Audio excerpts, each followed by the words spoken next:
আসসালামু আলাইকুম। আলহামদুলিল্লাহ, এই পবিত্র মাহে রমজান আসাতে আল্লাহর রহমতে 5 ওয়াক্ত নামাজ এখন পড়তে পারি। নর্মালি আমরা যখন এই দূর প্রবাসে থাকি, যারা তারা খুব কম লোকে 5 ওয়াক্ত নামাজ পড়তে পারে। কাজের চাপে নামাজও পড়া যায় না।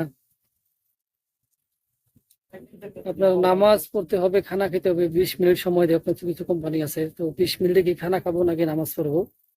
আমাদের নামাজ পড়া জোহর আসর অনেক সময় হয় না, 5 ওয়াক্ত নামাজ পড়তে পারি না। এই রমজান আসে আলহামদুলিল্লাহ, আল্লাহর রহমতে 5 ওয়াক্ত নামাজ পড়তে পারতেছি। মনে অনেক শান্তি লাগতেছে। আসলে নামাজ পড়লে মনটা অনেক শান্তি লাগে। সবই আল্লাহর রহমত। আমাদের দেশে যখন আমরা কাজের লোক রাখি, তখন মানুষের একটু অন্তত একটু হলেও টেক কেয়ার করি।